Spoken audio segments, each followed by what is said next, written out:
Assalamualaikum warahmatullahi wabarakatuh. Perkenalkan saya Pahirayania Aulia dengan NIM 1704030052. Saya Nurhayati Harahap dengan NIM 1704030058. Dan saya Ita Alona Pranginangin NIM 1704030060. Baiklah, di sini kami akan berdiskusi tentang saham dan obligasi yang dimulai dari saya sendiri. Pengertian saham. Saham adalah sebuah bukti kepemilikan. Nilai sebuah perusahaan semakin besar saham yang dimiliki, maka semakin besar kekuasaannya di perusahaan tersebut.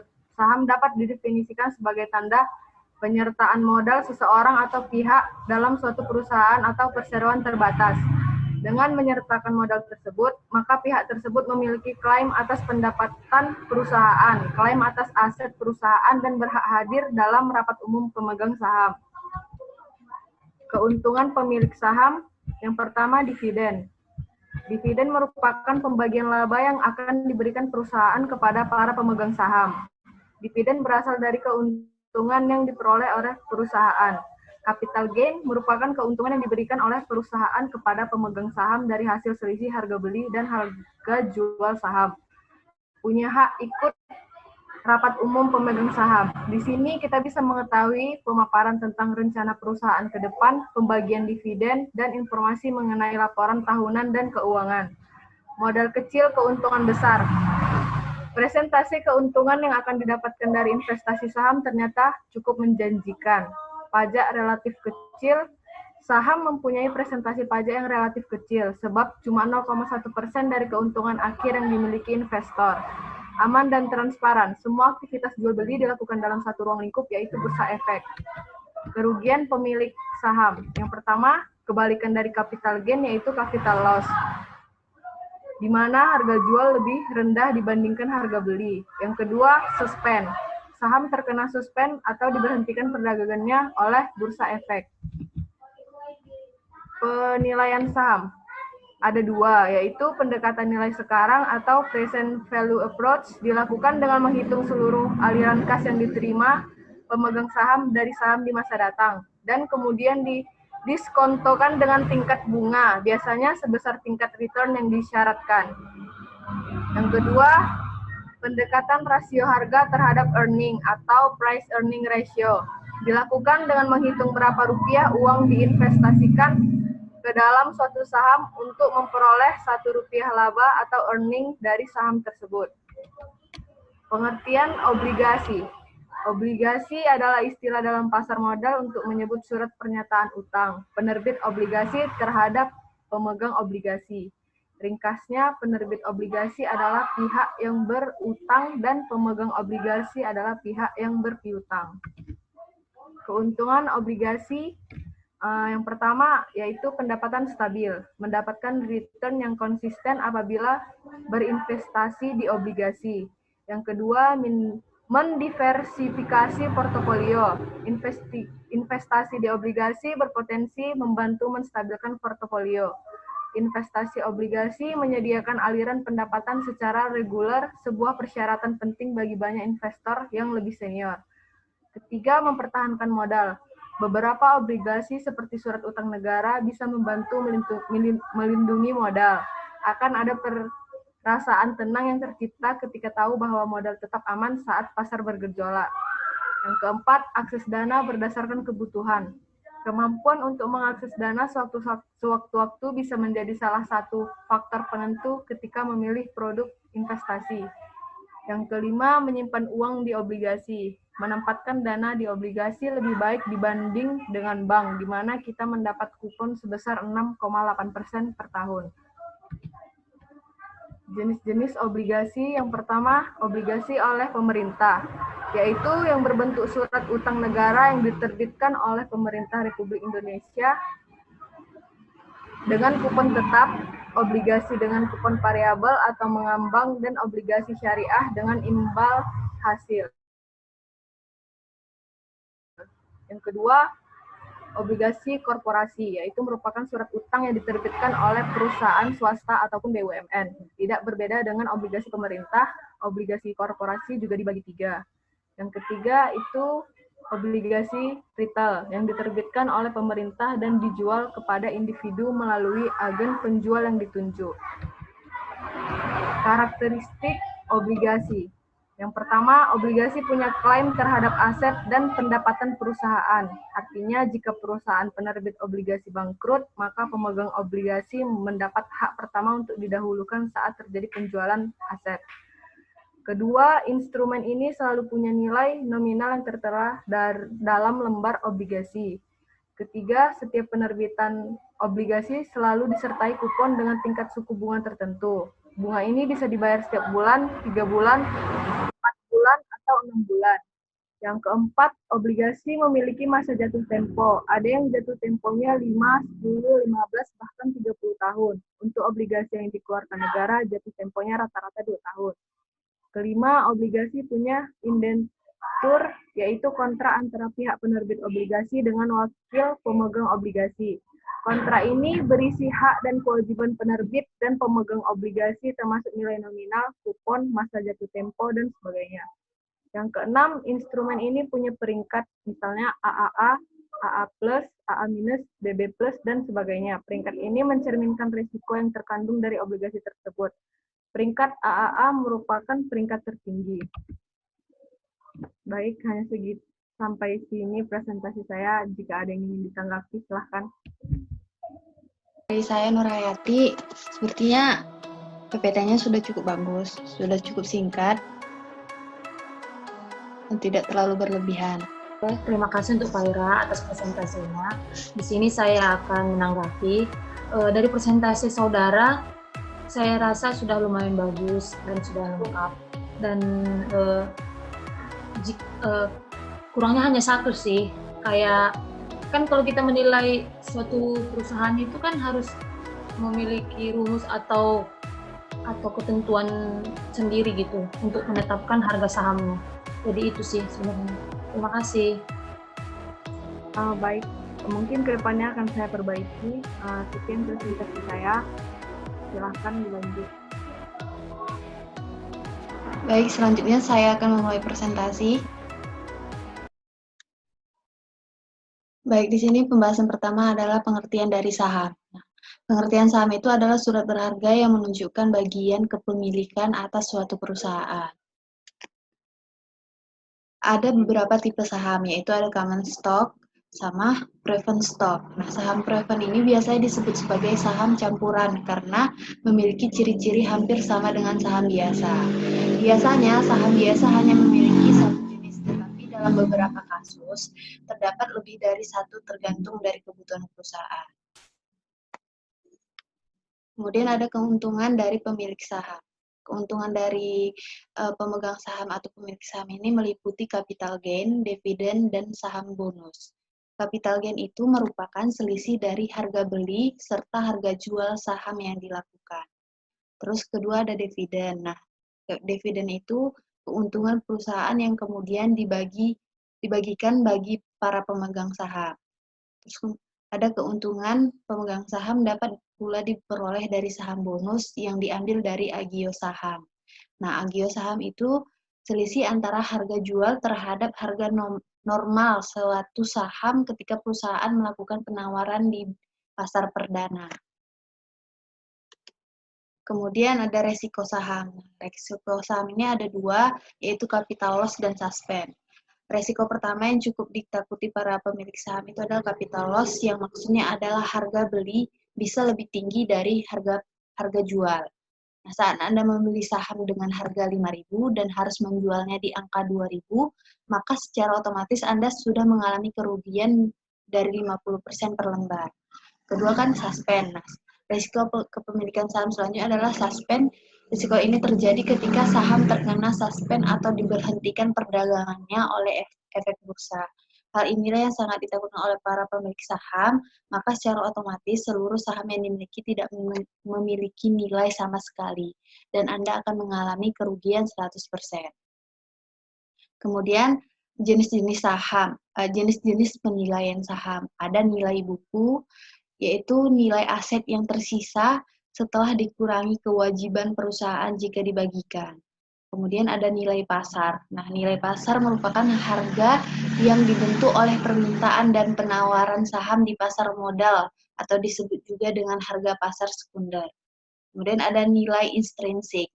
Adalah nilai saham yang menentukan harga wajar suatu saham agar saham tersebut mencerminkan nilai saham yang sebenarnya sehingga tidak terlalu mahal.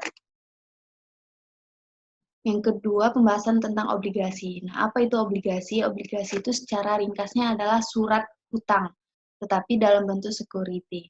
Nah, di dalam obligasi itu kan ada juga peminjam dan si pemberi pinjaman. Obligasi dan saham itu keduanya adalah instrumen keuangan yang disebut security, namun bedanya adalah pemilik saham bagian dari pemilik perusahaan penerbit saham, sedangkan pemegang obligasi itu adalah semata merupakan pemberi pinjaman atau kreditur kepada penerbit obligasi. Keuntungan obligasi di sini saya dapatkan ada dua, yaitu obligasi memberikan pendapatan bunga untuk investor atau pemegang obligasi. Bunga tersebut umumnya disebut dengan kupon obligasi. Ada dua jenis kupon dalam obligasi, yaitu fixed kupon atau kupon tetap dan floating kupon atau kupon mengambang. Kupon obligasi umumnya lebih tinggi daripada bunga deposit bank. Yang kedua ada capital gain. Nah, capital gain itu merupakan keuntungan yang didapat dari selisih harga obligasi ketika obligasi yang dimiliki diperdagangkan. Contohnya, harga obligasi awal adalah 100%. Ketika obligasi tersebut dijual, harganya akan naik menjadi 120%. Terus secara umum, jenis obligasi dapat dilihat dari penerbitannya, yaitu obligasi perusahaan dan obligasi pemerintah. Nah, obligasi pemerintah sendiri terdiri dari beberapa jenis, yaitu ada obligasi rekap. Diterbitkan guna suatu tujuan khusus, yaitu dalam rangka program rekapitulasi perbankan. Yang kedua ada surat utang negara atau SUN, diterbitkan untuk membiayai defisit APBN. Yang ketiga ada obligasi retail Indonesia atau ORI. Nah, sama dengan SUN, diterbitkan untuk membiayai defisit APBN, namun dengan nominal yang kecil agar dapat dibeli secara retail. Yang keempat ada surat berharga syariah atau disebut juga obligasi syariah atau obligasi suku. Sama dengan SUN, diterbitkan untuk membiayai defisit APBN namun berdasarkan prinsip syariah. Kemudian obligasi kan punya karakteristik. Nah, yang dapat membedakan obligasi itu adalah yang pertama, obligasi punya klaim terhadap aset dan pendapatan perusahaan. Kedua, instrumen ini selalu punya nilai nominal yang tertera dalam lembar obligasi. Yang ketiga, setiap penerbit obligasi selalu disertai dengan kupon dengan tingkat suku bunga tertentu. Nah, yang keempat ada obligasi memiliki masa jatuh tempo. Ada yang jatuh tempo 5, 10, bahkan 15-30 tahun. Yang kelima, obligasi punya indentur, yaitu kontrak antara pihak penerbit obligasi dengan wakil pemegang obligasi. Yang keenam, instrumen investasi ini mempunyai peringkat, misalnya AAAA, AA+, AA-, BB+, dan sebagainya. Nah, kemudian terakhir, harga obligasi. Di sini terlihat ada screenshotan yang saya bagikan di Indonesia. Obligasi Indonesia 10 tahun. Baik, terima kasih. Thank you. Jika ada teman-teman yang memberi tanggapan, boleh.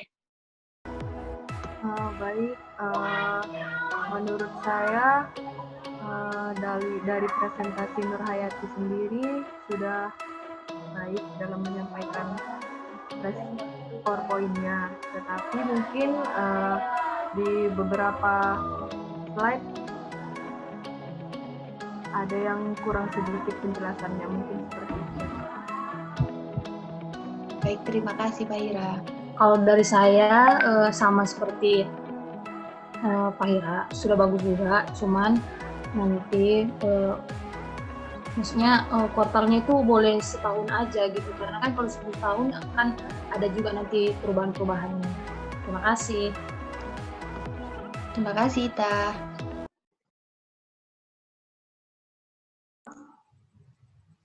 Oke, di sini saya akan menjelaskan dari hasil presentasi saya.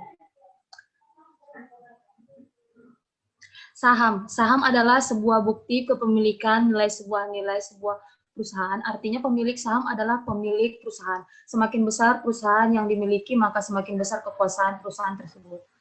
Saham dapat diidentifikasi sebagai tanda penyertaan modal seseorang atau pihak badan usaha dalam suatu perusahaan ataupun perseorangan terbatas. Keuntungan dari kepemilikan saham. 1. Capital gain merupakan laba atau keuntungan yang didapat dari selisih harga jual saham yang lebih tinggi daripada harga beli. Dividen merupakan laba atau keuntungan yang didapatkan dari distribusi dividen tunai emiten. Saat membeli saham dari emiten yang memiliki kinerja pendapatan yang baik, maka akan diperoleh penghasilan tambahan.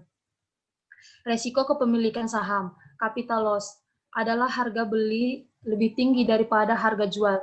Jika harga jual merosot tajam, maka hal inilah yang akan menjadi momok menakutkan. Misalnya, saat Anda membeli saham dengan harga 5.000 dan selanjutnya menjualnya di harga 2.000, maka secara otomatis Anda sudah mengalami kerugian lebih dari 50% per lembar. Bayangkan saja jika Anda memiliki lebih dari 1.000 lembar saham, maka berapakah kerugian Anda yang Anda alami? Resiko ini terjadi ketika saham terkena suspend atau diperhatikan padangan oleh bursa efek, maka secara otomatis seluruh saham memiliki nilai sama sekali dan Anda mengalami kerugian 100%. Penilaian saham dapat dinilai dari overview, nilai intrinsik dan nilai pasar, ilustrasi nilai nominal, nilai buku dan nilai pasar. Obligasi merupakan surat utang dengan nominal tertentu yang berfungsi sebagai kontrak antara pembeli dana atau investor dengan pihak penerbitan obligasi atau biaya tersebut sebagai emiten. Pada umumnya emiten adalah badan usaha pemerintah maupun swasta. Pihak penerbit obligasi memiliki kewajiban untuk mengembalikan dana yang dipinjamkan dalam jangka waktu sesuai kontrak beserta dengan bunganya secara reguler. Mengapa memilih obligasi? 1. Tingkat risiko lebih rendah. Likuiditas mudah. Kupon dan capital gain dapat konvensi. Jenis-jenis obligasi. Pertama, obligasi pemerintah. Kedua, obligasi korporasi. Ketiga, obligasi retail dan di retail. Keempat, karakteristik obligasi. Karakteristik obligasi yang membedak dengan instrumen investasi lain. Pertama, obligasi punya klaim terhadap aset dan pendapatan perusahaan. Artinya jika perusahaan penerbit obligasi bangkrut, maka pemegang obligasi mendapatkan hak pertama untuk mendahulukan saat terjadi penjualan aset. Untuk klaim pendapatan, pemegang obligasi juga punya hak lebih dahulu daripada pemegang saham umumnya. Kedua, instrumen ini selalu punya nilai nominal yang tertera dalam lembar obligasi. Karakteristik keempat ialah obligasi memiliki masa jatuh tempo, ada jatuh temponya 5, 10, 15, bahkan 30 tahun. Nah, untuk obligasi yang terkeluarkan oleh negara jauh temponya rata-rata 2 tahun.